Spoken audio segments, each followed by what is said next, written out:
Good evening, everyone. Good evening, Sandhya. Good evening, Kamini. Good evening, Ajay. Good evening, Tanu. Good evening, Sana. Good evening, Reshma. Good evening, Kashish. Good evening, Khushi. Good evening, Kanishka. Good evening, Kashish. Good evening, Sanjana.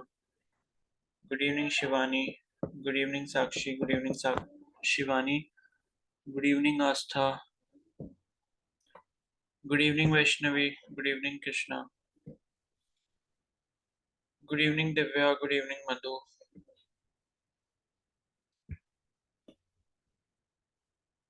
Good evening. Good evening.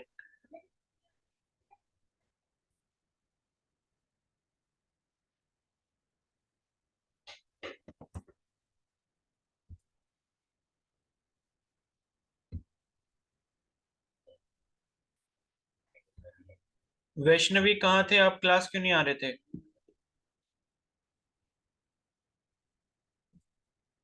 Vaishnavi,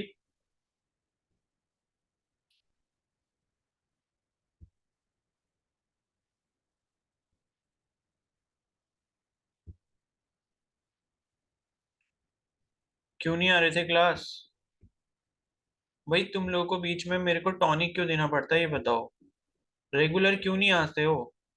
कहाँ ले रहे थे class आप? Regular तो थे नहीं, बीच में तो मैंने आपको देखा नहीं 2-3 दिन से। निकिता आप भी नहीं आ रहे हो? क्यों नहीं आ रहे हो निकिता? सर कॉलेज के लिए लेट हो जाता ना सुबह को। और शाम को? शाम को तो लेती हूँ सर। रेगुलर हो? जी। और टेस्ट दिया था आपने कल?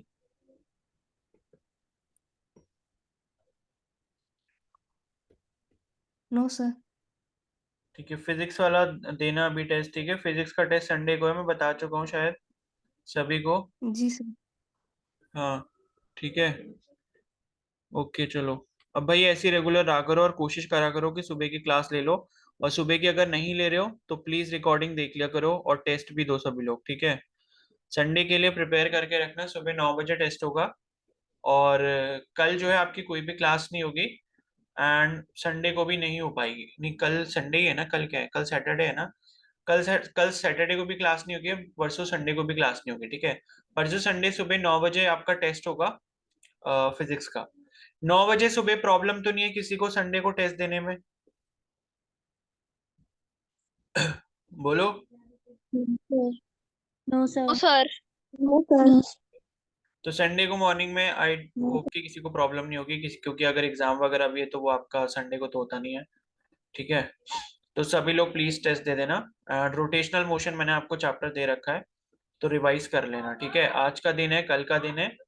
और परसों जो है मतलब परसों आपका सुबह जो है टेस्ट होगा, ठीक है? बाकी बायो का टेस्ट संडे को नहीं होगा। और कल होगा ही बायो का टेस्ट। आज भी बायो का टेस्ट है, अभी बायोटेक वाले चैप्टर का। और कल भी उसी चैप्टर का होगा, ठीक है? और उसके बाद क्या करोगे? उसके बाद एक काम करो, उसके बाद के लिए भी मैं टॉपिक बता देता हूँ। एक तो ह्यूमन हेल्थ एंड डिजीजेस वाला चैप्टर पढ़ लेना आप लोग, ठीक है? वो तो नहीं हटाना नई वाली एनसीईआरटी से? No sir. ठीक है, तो ह्यूमन हेल्थ एंड डिजीजेस पढ़ लेना, वो इंटरेस्टिंग चैप्टर भी है, अच्छा चैप्टर है। तो वो पढ़ लेना, क्योंकि उससे क्वेश्चंस आपके लाइक नर्सिंग एप्टीट्यूड में भी बन जाते हैं, अगर जो लोग उत्तराखंड या यूपी का एग्जाम देने वाले हैं वो, ठीक है? और मतलब ये बताओ मेरे को कि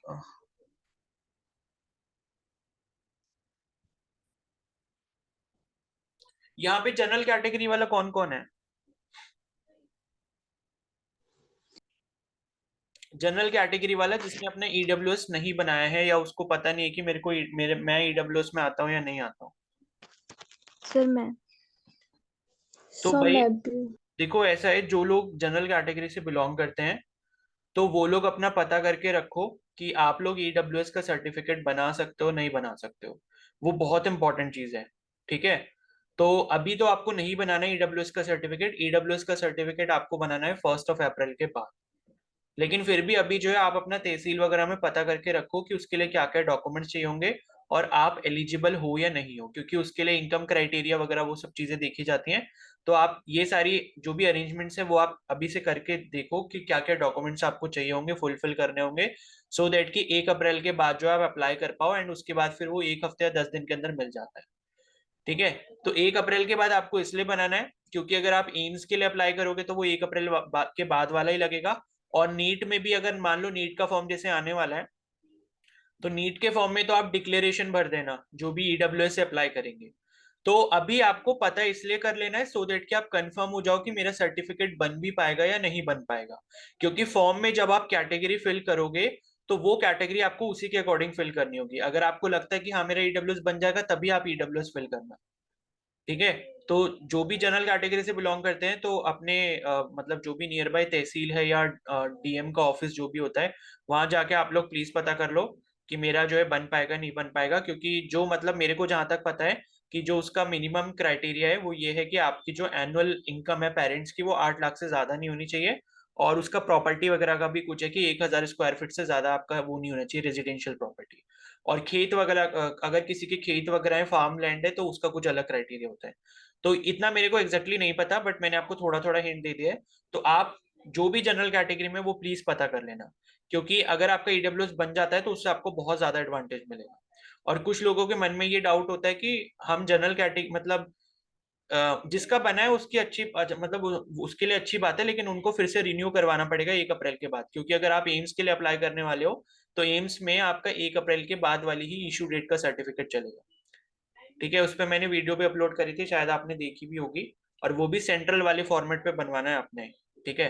फॉर्मेट जिसको चाहिए होगा वो मेरे से ले लेना, मेरे को मैसेज कर देना। या आप एम्स का जो ब्रोशर है या नीट का जो ब्रोशर है उसमें से डाउनलोड कर सकते हो, जो ईडब्ल्यूएस का फॉर्मेट है। और यही सेम केस ओबीसी वालों के साथ भी है। ठीक है। हाँ, ओबीसी वाले का भी तो सर्टिफिकेट बनता है। सर उसके लिए दोबारा अप्लाई करना पड़ेगा? नहीं, अप्लाई नहीं करना पड़ेगा। आपके पास जो सर्टिफिकेट है वही सर्टिफिकेट के बेसिस पर वो दूसरा फॉर्मेट पे बन जाएगा आपका। Okay sir. हाँ, तो ये है कि ओबीसी वाले अगर चाहें तो अभी भी अपना बनवा सकते हैं, कोई प्रॉब्लम नहीं है। क्योंकि नीट में अगर वो ओबीसी का मांगेंगे तो वो 1 जनवरी के बाद का मांगते हैं। और एम्स में अगर आप अप्लाई कर रहे हो तो एम्स में आपका 1 साल तक वैलिडिटी होती है। मान लो अगर आपका जून में एग्जाम होने वाला है तो जून 2023 के बाद अगर आपने बनवाया हुआ है ओबीसी का तो वो चल जाएगा। लेकिन ओबीसी वाला भी आपका सेंट्रल वाला बनना चाहिए।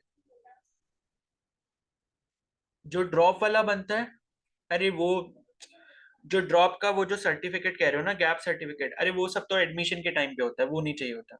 अभी बस आपको कैटेगरी सर्टिफिकेट पे ध्यान देना है। ठीक है।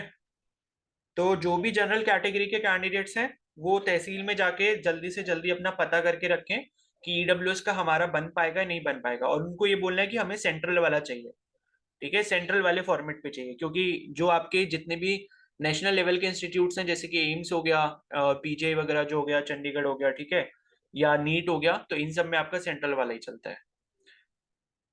ओके। और बाकी कुछ भी डाउट हो तो फिर मेरे को मैसेज कर लेना। तो बस ये एक इम्पॉर्टेंट चीज मेरे को आपको बतानी थी। हाँ, ईडब्ल्यूएस सिर्फ जनरल वालों का बनता और किसी का नहीं बनता। हाँ, नीट का सिलेबस बार बार चेंज हो रहा है। नीट के सिलेबस पे ध्यान मत दो, अभी नई वाली एनसीईआरटी पूरी कर लो एक बार। उसके बाद नीट के सिलेबस पे देख लेना जो टॉपिक्स बच जाएंगे। हाँ, जिनका बन गया उनका रिन्यू करके सेंट्रल में बनाना है। हाँ, ऐसे ही करना है कृष्णा। सर स्टेट वालों को भी सेंट्रल में बनाना है? देखो, स्टेट वालों को सेंट्रल में बनाना ही पड़ेगा अगर आपको नीट या फिर एम्स के लिए अप्लाई करना है तो। अदरवाइज फिर क्या होता है, रिजेक्ट हो जाता है वो और फिर आपको जनरल कैटेगरी में शिफ्ट कर दिया जाता है। ठीक है। तो देखो, मार्क्स से बहुत फर्क पड़ता है। क्योंकि अगर मान लो कोई कैंडिडेट है जिसके मार्क्स मान लो 53 हैं, ठीक है, तो 53 पे हो सकता है कि ईडब्ल्यूएस वाले को एम्स की कोई सीट मिल जाए, मतलब ठीक ठाक कॉलेज में। और हो सकता है कि 53 जो जनरल कैटेगरी का कैंडिडेट हो उसे एम्स में सीट ना मिले नर्सिंग की। तो ये एक बहुत बड़ा डिफरेंस क्रिएट करता है। तो ये है कि मैं आप लोगों को अलग से इसीलिए अभी से बोल रहा हूँ ताकि आप इसके लिए प्रिपेयर रहो। ईडब्ल्यूएस आपके पास होना जरूरी है अगर आप उसको बनवा सकते हो। अब कोई कैंडिडेट की एलिजिबिलिटी नहीं है तो फिर उसका नहीं बन पाएगा। लेकिन अगर आपका बन सकता है तो आप उसे जरूर बनवा लें। अभी नहीं बनाना है, बनाना आपको 1 अप्रैल के बाद ही है। लेकिन पता अभी करके रख लेना है कि क्या आप एलिजिबल हो या नहीं हो, क्योंकि फॉर्म में आपको अपनी कैटेगरी चूज करनी होगी। ठीक है, तो ये करके रख लेना सभी लोग। और बाकी SC ST के केस में कोई प्रॉब्लम नहीं है। कोई PWD कैंडिडेट तो नहीं है ना यहाँ? कोई है क्या PWD कैंडिडेट? ठीक है, तो कोई नहीं है। तो फिर जिसका SC ST है उसका तो कोई भी सर्टिफिकेट हो, आपका स्टेट का हो सेंट्रल का हो, कोई भी चल जाएगा। ठीक है। और बाकी कोई ऐसा है जो उत्तराखंड से बिलोंग करता है या यूपी से बिलोंग करता है या जो भी स्टेट से बिलोंग करता है, उसकी स्टेट का खुद का डोमिसाइल नहीं है उसके पास? कोई है ऐसा? डोमिसाइल मतलब स्थायी निवास प्रमाण पत्र।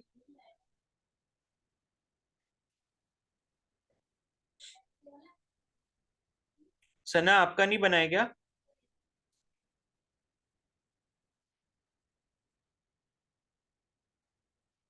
तो डोमिसाइल बनवाओ फिर।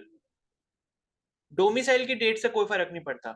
डोमिसाइल आपका 10 साल पुराना हो, 15 साल पुराना हो, उससे कोई फर्क नहीं पड़ता। ठीक है, डोमिसाइल बस आपके नाम पर होना चाहिए। अगर किसी का डोमिसाइल नहीं है तो प्लीज अपनी स्टेट का डोमिसाइल बना लो, वरना फिर आगे प्रॉब्लम होगी।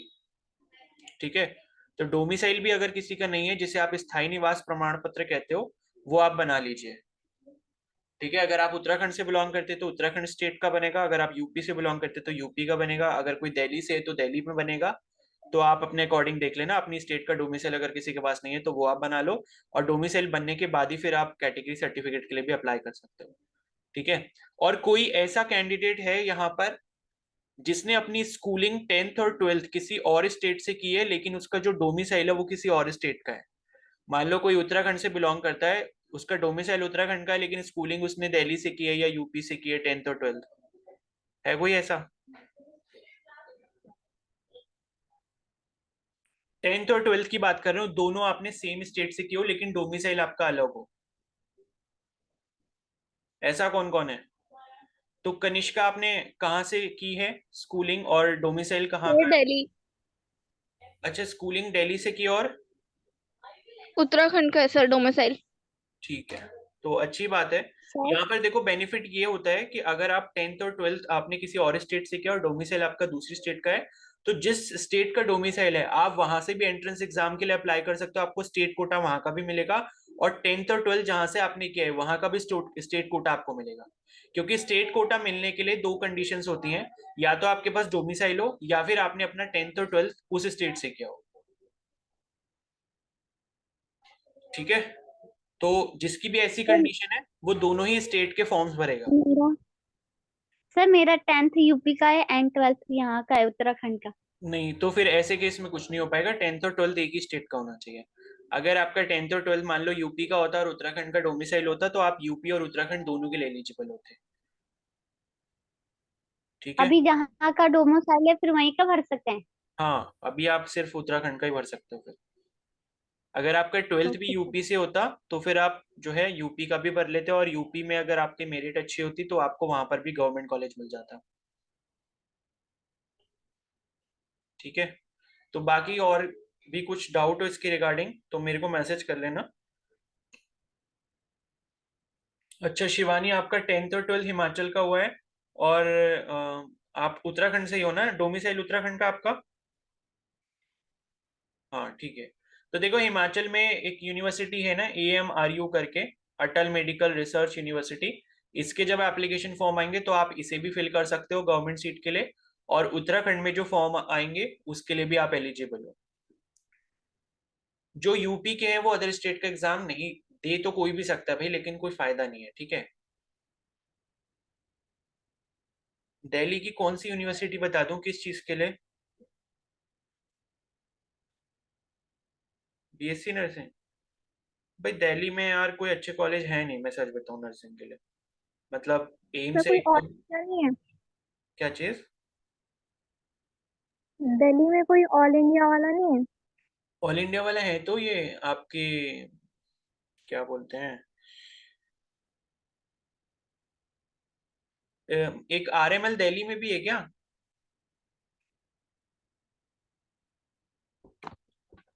मैं बता दूंगा आपको इसके बारे में। ठीक है, एक्चुअली यस क्या है सर है। हाँ ठीक है, तो दिल्ली में जो है ना, दिल्ली में जो भी नर्सिंग कॉलेजेस हैं, आप उसमें नीट के स्कोर के बेसिस पर ही अप्लाई कर सकते हो। या फिर एक और एग्जाम होता है आईपीयू सीईटी का, जिसका फॉर्म आजकल शायद आया हुआ है, बट मैं सजेस्ट नहीं करता इसका फॉर्म भरने का, क्योंकि मतलब ये है कि मतलब उनका प्रोसेस वगैरह मेरे को कुछ इतना खास समझ नहीं आता, और कॉलेज भी कुछ इतने अच्छे नहीं है। अगर देखो कोई आईपीयू का फॉर्म फिल कर रहा है और वो दिल्ली से बिलोंग करता है या फिर दिल्ली के कॉलेजेस में एडमिशन लेना चाहता है, तो एक बार आप कॉलेज के बारे में रिसर्च जरूर कर लेना कि जो जो कॉलेजेस हैं, जैसे नीट के अंदर जैसे कोई, जैसे शायद आरएमएल है, या वो एक कॉलेज है ना जो वीएमएमसी के अंदर आता है, या वीएमएमसी करके कोई कॉलेज है एक शायद, वर्धमान महावीर मेडिकल कॉलेज है, पता नहीं ऐसे करके कुछ है, ठीक है। तो ये वीएमएमसी के अंडर भी आता है एक कॉलेज, तो ये जो भी कॉलेज है हाँ आप, सर, वर्धमान महावीर कॉलेज है। हाँ हाँ तो आप प्लीज जो है इस कॉलेज के बारे में रिसर्च कर लेना, इसका फीस स्ट्रक्चर वगैरह क्या है, क्योंकि वहां के गवर्नमेंट कॉलेज भी ऐसे हैं कि उनकी फीस प्राइवेट जितनी है। तो कॉलेज अगर आपको ठीक लगता है कि हाँ भाई इस कॉलेज में मेरे को लगता है कि हाँ मेरे को एडमिशन मिल सकता है या लेना चाहती हूँ मैं, तो तब आप आईपीयू का फॉर्म फिल करना, अदरवाइज मत करना। आईपीयू का फॉर्म भी 1500 रुपीज का है, ठीक है। तो अभी सर। आपको जो मतलब फॉर्म्स भरने हैं, एक तो आपका नीट को तो भरना ही है, ठीक है, नीट वाला फॉर्म तो जरूरी है, वो तो सभी को भरना है। उसके बाद आपका जो स्टेट का नर्सिंग और पैरामेडिकल का फॉर्म है वो आपको दोनों भरने हैं। अगर नर्सिंग एंड पैरामेडिकल आपका अलग अलग होता है तो मैं आपको सजेस्ट करूंगा कि आप दोनों फिल करो, क्योंकि देखो हमें कोई भी अपॉर्चुनिटी छोड़नी नहीं है इस साल एडमिशन लेने की। मतलब हमारी प्रायोरिटी ये है कि बेस्ट से बेस्ट कॉलेज मिले, एंड कोई भी अपॉर्चुनिटी हमें छोड़नी नहीं है। तो कुछ बच्चे यही करते हैं बस कि साल में एक नीट का फॉर्म भर दिया और एक किसी और पड़ोसी ने बता दिया था तो वो वाला फॉर्म भर दिया, और बाकी फिर कुछ और भरा नहीं, सर, तो भाई जब, हाँ बोलो। सर जैसे कि मुझे फिजियोथेरेपिस्ट का था, मतलब कि बीपीटी का, तो उसके लिए मतलब एंट्रेंस एग्जाम है कोई, मतलब स्पेसिफिक? किसके लिए? वो बीपीटी के लिए। BPT, physiotherapy? Yes sir. देखो फिजियोथेरेपी उत्तराखंड में वही करवाती है ना, एचएनबी गढ़वाल यूनिवर्सिटी जो है, एचएनबीजीयू, ठीक है। और इसमें जो एडमिशन आई थिंक बीपीटी में हो रहा है वो आपका सीयूईटी के थ्रू हो रहा है, ठीक है। तो ये आपको जो है एचएनबीजीयू की वेबसाइट पे जाके एक बार चेक करना पड़ेगा, एचएनबीजीयू के प्रोस्पेक्टस में आई थिंक है, शायद मैंने लास्ट ईयर वीडियो डाली थी। तो एचएनबीजीयू जो है वो आपका उत्तराखंड में बीपीटी करवाता है। और ये चीज समझ लेना कि आई थिंक ये जो बीपीटी का कोर्स है वो शायद इस साल से 5 साल का होने वाला है, ठीक है।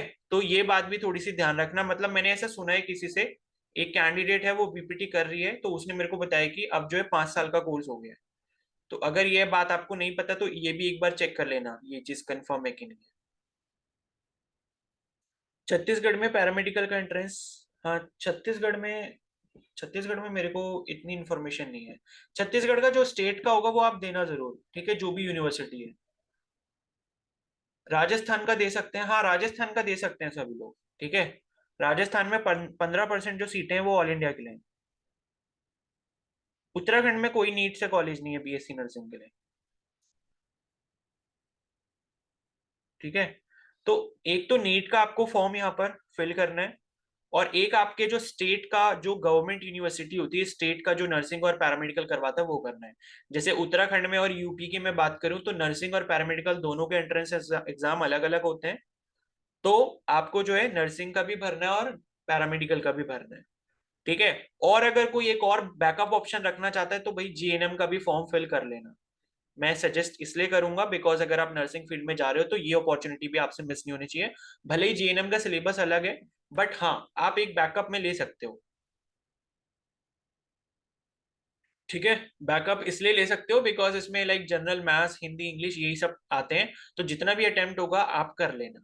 तो जीएनएम का भी फॉर्म जो आप फिल कर लेना अगर लाइक आपको कोई भी ऐसा फाइनेंशियल इशू नहीं है, ठीक है। और नीट का फिल कर लेना, स्टेट नर्सिंग पैरामेडिकल का हो गया, और पीजीआई चंडीगढ़, ठीक है। पीजीआई चंडीगढ़ के लिए भी ऑल इंडिया से कैंडिडेट सारे एलिजिबल हैं। हाँ सर पंतनगर वाला भी इसमें फिल, तो सिर्फ 18 सीट थी पिछले बार। क्या चीज? मैंने पिछली बार दिया था ना, तो उसके लिए सिर्फ 18 सीट थी जनरल के लिए, और उसमें भी मतलब हम तो जनरल में आ रहे थे उसमें, मतलब अदर स्टेट वाले। 18 ही सीट थी उस पिछले बार। नहीं अदर स्टेट का उसमें ऐसा कुछ नहीं है कि अदर स्टेट जनरल में आते हैं, आपकी जो कैटेगरी होगी वो कैटेगरी से मिलेगा आपको। सर पिछली बार सीट कम थी उसमें। सीट्स कितनी है इसमें? आई थिंक 50 है ना, या 85 है, कितनी है? सर जनरल में 18 है। 18? Yes sir. नहीं, 18 इतनी कम तो नहीं है मेरे हिसाब से। एक बार चेक करना, बट मैं आपको बता रहा हूँ कि हाँ ये भी है फॉर्म जो आप फिल कर सकते हो, पीजीआई चंडीगढ़ का। ठीक है, ये ऑल इंडिया के लिए अवेलेबल है, तो ये भी आप फिल कर सकते हो। फीस स्ट्रक्चर वगैरह काफी कम है। और जिपमर में जो एडमिशन होता है, जिपमर जो है आपका, जिपमर पौंडीचेरी, उस पर भी मैंने वीडियो अपलोड करी थी। तो उसमें जो है वो तो आपका नीट स्कोर ही लगेगा। तो ये है कि नीट के एग्जाम में भी आपको बहुत अच्छा परफॉर्म करना है, जितना आप कर सकते हो। ठीक है, और क्योंकि देखो सिलेबस हम वही पढ़ रहे हैं, नीट के हिसाब से ही पढ़ रहे हैं, तो ये है कि नीट में आप जितना अच्छा परफॉर्म कर पाओ करना है। और सारे एग्जाम में लाइक अपने स्टेट नर्सिंग को छोड़ के, जैसे नीट में नेगेटिव मार्किंग है और एम्स में नेगेटिव मार्किंग है, तो इस चीज का बहुत ध्यान रखना है कि भाई नेगेटिव करके आपको नहीं आने। अगर नहीं आता तो छोड़ दो, लेकिन गलत आंसर मार्क नहीं करने, क्योंकि जितना स्कोर आ रहा होता है ना उससे भी फिर कम चला जाता है। बात ये है, तो नेगेटिव नहीं करना। और बाकी जैसे आपके उत्तराखंड और यूपी की मैं बात करूं, तो वहां तो नेगेटिव मार्किंग है नहीं, तो वहां तो आप सारे के सारे कर सकते हो, तुक्के भी लगा सकते हो, कोई दिक्कत नहीं है। लेकिन नीट और एम्स जैसे एग्जाम में आपकी नेगेटिव मार्किंग है, तो वहां ये गलती मत करना। ठीक है, तो ये आपके एंट्रेंस एग्जाम हो गए। और चाहो तो सीयूईटी का भी दे लेना, लेकिन सीयूईटी में क्या है कि आपको पहले ही कोर्सेज सेलेक्ट करने होते हैं। तो लाइक अगर आपकी कोई ऐसी चॉइस है कि मेरे को इस कोर्स के लिए करना है, जैसे मान लो कोई बीपीटी करना चाहता है, जैसे अभी कशिश ने बताया था बीपीटी के लिए, तो सीयूईटी से आप अप्लाई कर सकते हो अपनी खुद की स्टेट यूनिवर्सिटी के लिए, या मान लो बाहर के लिए भी कर सकते हो, जैसे बीएचयू वगैरह हो गया या और भी हो गए, तो सीयूईटी आप भर सकते हो। ठीक है, और जैसे मान लो किसी को डीयू में एडमिशन लेना है, ठीक है, अगर कोई बैकअप ऑप्शन रखना चाहता है कि नर्सिंग वगैरह अगर नहीं हो रहा, हाँ बी फार्मा के लिए भी यही है। ठीक है, सीयूईटी है, बी फार्मा के लिए भी यही है, सीयूईटी वाला। और जैसे उत्तराखंड में कई बार क्या होता है, शायद कभी कभी मेरिट पे भी हो जाता है, बट अभी इस साल का श्योर नहीं है कि क्या होगा। पिछले साल तो शायद सीयूईटी के बेसिस पर ही हुआ था।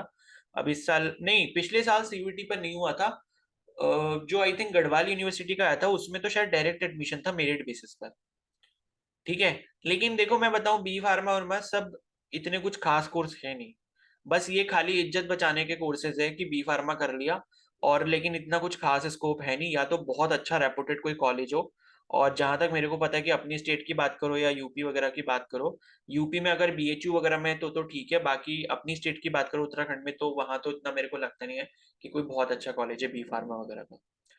ठीक है, और मैं आपको एक बहुत अच्छी चीज बताता हूँ, देखो ये सभी तो आपके कोर्सेज हैं, ठीक है, लेकिन देखो क्या है ना कि हम क्या करते हैं, सिर्फ ये मेडिकल कोर्सेज के पीछे भागते रहते हैं।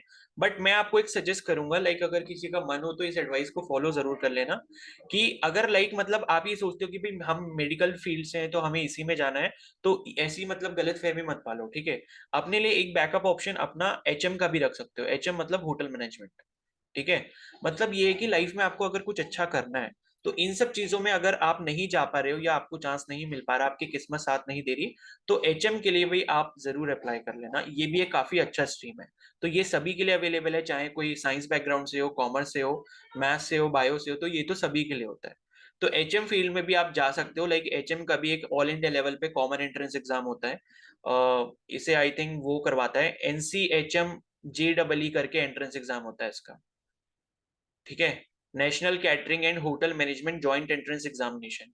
तो एनसीएचएम जेडबलई करके होटल मैनेजमेंट के लिए एग्जाम होता है। तो ये जो कोर्स रहता है ये आपका आई थिंक 3 इयर्स का ही रहता है। एंड ये जो कोर्स यहाँ पर आपको करवाया जाता है वो बीएचएम होता है, बैचलर इन होटल मैनेजमेंट।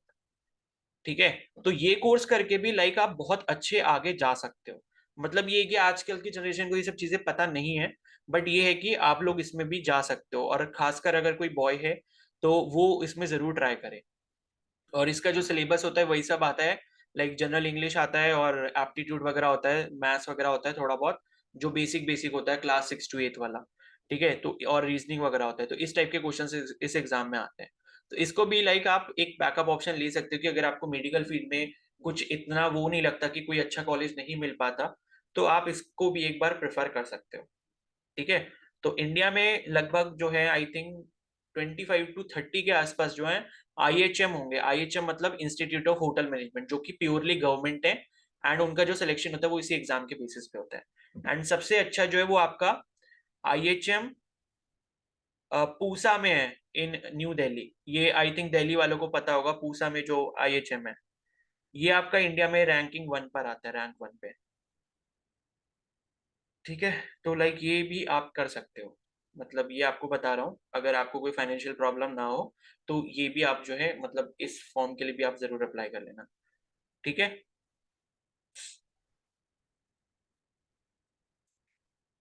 और बाकी तो जो फॉर्म्स आएंगे तो फिर मैं वीडियो अपलोड करते रहूँगा, तो वो जो है आप ज़रूर फॉलो कर लेना। और बाकी अपना सर्टिफिकेट का देख लो और डोमिसाइल का देख लो जिसका नहीं है, क्योंकि फिर ये ऐसी चीज़ें होती हैं ना, ये बाद में बहुत प्रॉब्लम क्रिएट करती हैं, क्योंकि इतना पढ़ा लिखा उसके बाद ठीक ठाक मार्क्स भी आ गए, फिर ये सब नहीं होता तो फिर प्रॉब्लम होती है। ठीक है, हाँ, और पंतनगर में भी यूनिवर्सिटी है, उत्तराखंड वालों को पता होगा, अगर यूपी दिल्ली वालों को नहीं पता तो पंतनगर में एक यूनिवर्सिटी है, GB Pant university of agriculture करके, GB Pant university of agriculture and technology. ठीक है, लाइक मैं बोलूँ तो मेरे हिसाब से नॉर्थ इंडिया की बेस्ट यूनिवर्सिटी है ये। तो यहाँ से अगर लाइक आप कोई भी कोर्स करते हो ना, तो मतलब आपका फ्यूचर अच्छा बन जाता है, बात ये है। ठीक है, तो अभी रिसेंटली मैं भी गया था, मतलब एमटेक करने यहाँ से गया था, एमटेक में मेरा एडमिशन हुआ था, but due to some personal reasons मेरे को यहाँ से क्विट करना पड़ा, मैंने एडमिशन ले लिया था, बट फिर मेरे को एडमिशन कैंसिल करवाना पड़ गया। ठीक है, कुछ फैमिली प्रॉब्लम्स की वजह से। तो ये लाइक बहुत अच्छी यूनिवर्सिटी है। ठीक है, मतलब आपको एक वैसा कॉलेज फील चाहिए या यूनिवर्सिटी का फील चाहिए जो कि आप लाइक मूवीज वगैरह में देखते हो, तो मतलब यहाँ आपको बहुत कुछ सीखने को मिलता है। एंड आपने देखा होगा जब यूपीएससी का रिजल्ट आता है ना, यूपीएससी IAS का या यूपीएससी CSE जो होता है, सिविल सर्विस एग्जाम, तो मोस्ट ऑफ द जो IAS होते हैं उत्तराखंड से वो इसी यूनिवर्सिटी के पढ़े हुए होते हैं। ठीक है, तो मतलब ये है कि यहाँ पर एक तो सारे अच्छे बच्चे आते हैं एंड कंपटीशन अच्छा मिलता है, एंड लाइक आप किसी भी चीज में आगे जाना चाहते हो, चाहे आप स्पोर्ट्स में आगे जाना चाहते हो या आप लाइक मतलब अपने अंदर कोई भी एक ऐसी एबिलिटी डेवलप करना चाहते हो, तो आपको यहाँ पर एक्सपोजर बहुत अच्छा मिलता है, पहली बात ये है। ठीक है, मतलब यहाँ जो इवेंट्स वगैरह होते रहते हैं आए दिन, जो भी जिस जिस भी फील्ड में आप जाना चाहते हो, चाहे आप स्पोर्ट्स में जाना चाहते हो, चाहे आप लाइक मतलब कोई भी कंपटीशन में, चाहे आप आर्ट्स क्राफ्ट इन सब चीजों में आप एंटर करना चाहते हो, और या फिर आप आगे और स्टडीज करना चाहते हो, ठीक है, या यूपीएससी वगैरह की प्रिपरेशन करना चाहते हो, या कैट का एग्जाम होता है, ठीक है, कैट कैट होता है आपका एमबीए के लिए, तो आप अपनी बैचलर्स डिग्री कंप्लीट करके कैट का एग्जाम देके आप जो है एमबीए करना चाहते हो IIM से, इंडियन इंस्टीट्यूट ऑफ मैनेजमेंट जो होता है, और IIM में सीट मिलना इज लाइक IIT में सीट मिलना। तो जैसे IIT में सीट मिलती है उतना ही टफ आपका IIM में सीट मिलना होता है, और वो आपका कैट के थ्रू होता है। ठीक है, कॉलेज नेम यही है, ऐसा है, ये एक यूनिवर्सिटी है और ये बहुत बड़ी यूनिवर्सिटी है, एंड इसी यूनिवर्सिटी के अंदर जगह जगह पर अलग अलग कॉलेज है, मतलब ऐसे हैं, मतलब अगल बगल है सारे कॉलेज। जैसे एक होगा यूनिवर्सिटी ऑफ आपका क्या क्या बोलते हैं, एक है कॉलेज ऑफ टेक्नोलॉजी, फिर एक है आपका कॉलेज ऑफ क्या बोलते हैं बायोटेक हो गया, या मतलब और कुछ हो गया, कॉलेज ऑफ ह्यूमन रिसोर्स, मतलब ह्यूमन क्या होता है वो, ह्यूमन करके जो एक सब्जेक्ट होता है। ठीक है, और एक कॉलेज ऑफ फिशरीज है, लाइक आप फिशरीज साइंस करना चाहते हो तो वो सब चीजें भी आप यहाँ से कर सकते हो। तो ये भी अच्छा स्कोप है, मतलब ये भी ऑल इंडिया के लिए अवेलेबल है। लेकिन प्रॉब्लम यहाँ पर ये है कि जो नॉन उत्तराखंड कैंडिडेट्स होते हैं उनको फीस यहाँ पर ज्यादा पे करनी होती है। ठीक है, और यहाँ पर जो टॉप मोस्ट कोर्सेज हैं बायो वालों के लिए, वो तो एक पहला तो आपका BVSC है, बैचलर इन वेटनरी साइंस। तो यहाँ पर आप इसका डायरेक्टली एग्जाम देके या वेटनरी साइंस में सीट ले सकते हो अगर आपको नीट नहीं देना है तो। ठीक है, नीट के थ्रू भी यहाँ पर एग्जाम होता है, 15% सीटें नीट के थ्रू रहती हैं, बाकी 85% इनके हाथ में है। तो 85% जो सीट्स इनके हाथ में होती है वो इनका खुद का एंट्रेंस एग्जाम होता है, उसको आपने अच्छे से क्लियर करना होता है। ठीक है, दूसरा जो यहाँ पर कोर्स है वो है इनका BSc एग्रीकल्चर, तो वो भी सही कोर्स है, अच्छा कोर्स है मतलब। ठीक है, तो BSc एग्रीकल्चर ये आपका 4 साल का है, बैचलर इन वेटनरी साइंस ये वही आपका 5.5 साल का है, और इसको करने के बाद आपके नाम के आगे डॉक्टर लग जाता है। एंड देखो ये ऐसा वाला डॉक्टर है कि ये एक अच्छा वाला डॉक्टर है। ठीक है, लाइक MBBS के बाद अगर मैं किसी को प्रायोरिटी देता हूँ मेडिकल फील्ड में तो मैं BVSC को देता हूँ, उसके बाद BSc नर्सिंग वगैरह ठीक है, लेकिन ये होम्योपैथी आयुर्वेदा इन सब में तो मत ही जाना। अगर आपका लाइक पीछे से फैमिली कुछ ऐसा नहीं है, मतलब अगर आपका कोई फैमिली बैकग्राउंड है ऐसा कि अगर आपके पेरेंट्स ग्रैंड पेरेंट्स वगैरह कभी होम्योपैथी या आयुर्वेदा यूनानी इन सब में कभी रहे हो, तब तो आप उसमें जाना। अदरवाइज मत जाना। और सेम केसेस मतलब आपका बीडीएस के साथ है। तो बीडीएस वाले भी लाइक आजकल मैं देखता हूँ मार्केट में बस जगह जगह अपना क्लिनिक खोलकर बैठे हैं, तो कोई फायदा नहीं है। बीडीएस खाली होता है कि हाँ भाई नाम के आगे डॉक्टर लग जाएगा, आपको कम से कम यहाँ पर फीस 25 लाख रुपए देनी पड़ेगी 5 साल की, और आपके आगे डॉक्टर लग जाएगा, बट इतना कुछ हेल्पफुल है नहीं। ठीक है, बीपीटी भी ठीक ही है, बट देख लो 5 साल का शायद हो गया, उसके बारे में थोड़ा सर्च कर लेना। बाकी बीपीटी के कुछ इतने खास कॉलेज वगैरह तो है नहीं। और कोशिश यही रखो कि मतलब मेरे को अभी जो लगता है कि जो आपके पैरामेडिकल कोर्सेज हो गए या ये सारे कोर्सेज हो गए, जैसे जिपमर वाली जो मैंने वीडियो डाली थी उसमें मैंने एक पैरामेडिकल कोर्स बताया था, एक जैसे कोर्स करके है बीएससी इन एनेस्थीसियोलॉजी, काफी सही कोर्स है ये। ठीक है, एक बीएससी इन कार्डियोलॉजी टेक्नीशियन है, तो ये भी काफी सही कोर्स है। ठीक है, हाँ बीवीएससी तो अच्छा कोर्स है भाई, बीवीएससी बढ़िया कोर्स है। और जो यूपी से बिलोंग करते हैं, यूपी वालों के लिए वो होता है आपका, मथुरा में एक यूनिवर्सिटी है ना, दुवासू करके, दुवासू। ठीक है, Deendayal Upadhyay veterinary and agriculture ऐसे करके कुछ इसकी फुल फॉर्म है। ठीक है, तो दुवासू करके इसका एंट्रेंस एग्जाम होता है, और बैचलर इन वेटनरी साइंस जो है वो ये है। तो लाइक एक कैंडिडेट था, अभी लास्ट ईयर की बात है, तो पहले उसने नर्सिंग का एंट्रेंस एग्जाम दिया, और मतलब उसका नीट में भी ठीक ठाक स्कोर था, 550 प्लस ही था। और फिर उसने नर्सिंग का दिए थे, उसका जो है एडमिशन केजीएमयू में हो गया था, एंड केजीएमयू से वो नर्सिंग कर रहा था, और उसने ये दुवासू का फर्स्ट वाला क्लियर कर रखा था। इसके 2 पार्ट्स में होते हैं, तो पार्ट 1 क्लियर कर लेता है, लेकिन फिर उसने सोचा कि भाई नहीं, मैं जो हूँ नर्सिंग ही कर लेता हूँ। तो फिर मैंने उसको बोला कि भाई ऐसा मत कर, इसने पार्ट 1 क्लियर कर लेते, लेकिन ये पार्ट 2 देने नहीं जा रहा था। तो मैंने कहा भाई कि अब ठीक है, एक चीज तो पक्की हो गई है, तो कम से कम अप्लाई कर दे, बाद में सोचना कि करना है नहीं करना है। तब फिर उसने लाइक थोड़ी बहुत और प्रिपरेशन करी, और उसने अच्छे से एग्जाम दिया, तो फिर उसका वो भी क्लियर हो गया। तो फिर अब उसके पास 2 ऑप्शन थे कि केजीएमयू से नर्सिंग करूं या बीबीएससी करूं, तो मैंने उसको बोला कि भाई बीबीएससी कर ले। ठीक है, केजीएमयू से कहीं नर्सिंग कर लेगा, नर्सिंग से क्या करेगा, ज्यादा से ज्यादा नर्सिंग ऑफिसर बन जाएगा, लेकिन भाई वेटनरी करने वाला वेटनरी डॉक्टर बनेगा। ठीक है, और आपने खुद देखा होगा भाई, जितने भी वेटनरी डॉक्टर होते हैं ना, उनकी लाइक गवर्नमेंट जॉब की अगर बात करो तो वो भी बहुत आराम से हो जाती है, क्योंकि बहुत ज्यादा वेटनरी हॉस्पिटल्स इंडिया में है नहीं, और ना ही बहुत सारे वेटनरी कॉलेजेस हैं। तो जितने नंबर ऑफ कॉलेजेस हैं उतने वहां से जितने नंबर ऑफ स्टूडेंट्स निकलते हैं पास आउट होके, वो कहीं ना कहीं जो है आगे आने वाले जो मतलब कोर्स जैसे ही कंप्लीट होता है, तो अपने 3 या 4 या 5 साल में कहीं ना कहीं वो आराम से फिट हो जाता है किसी भी गवर्नमेंट सेक्टर में। और जब आप एक वेटनरी डॉक्टर बनते हो तो उसका मतलब होता है कि आप एक वेटनरी ऑफिसर हो। ठीक है, ये जो आपको पोस्ट दी जाती है वो आपको वेटनरी ऑफिसर की पोस्ट दी जाती है, तो ये भी काफी अच्छा फील्ड है, बट यहाँ पर भी कंपटीशन अच्छा खासा है। और गर्ल्स इसमें जनरली नहीं जाती हैं, बिकॉज वेटनरी में लाइक एनिमल्स के साथ डील करना थोड़ा टफ होता है, तो इसलिए गर्ल्स ज्यादा प्रेफर नहीं करती। तभी आपने देखा होगा नीट में भी क्या होता है, वेटनरी के ऊपर बीडीएस की लोग मांग करते हैं कि भाई बीडीएस करेंगे हम। ठीक है, तो वो इसी वजह से, क्योंकि नीट में भी गर्ल्स का नंबर ज्यादा है, तो वो लोग वेटनरी को इसलिए ज्यादा प्रेफर नहीं करते, क्योंकि वेटनरी करना टफ है, मतलब टफ इन द सेंस कि वहां पर आपको फिजिकल वर्क ज्यादा करना पड़ेगा, एनिमल्स के साथ लाइक डील करना पड़ेगा, तो वो हर किसी की बस की बात नहीं होती। तो जिसको जो कोई एनिमल प्रेमी है उसके लिए तो ठीक है, जो नहीं है तो फिर वो तो इसमें एंटर ना हो। ठीक है, तो ये है कुछ आपके कोर्सेज के बारे में इंफॉर्मेशन। तो जब जब जो भी फॉर्म आएंगे मैं आपको खुद पर्सनली यहाँ पर बता भी दूंगा क्लास में कि भाई ये फॉर्म आ गया है, आप इसके लिए अप्लाई कर लो। तो आपकी इच्छा होगी तो आप जरूर कर लेना।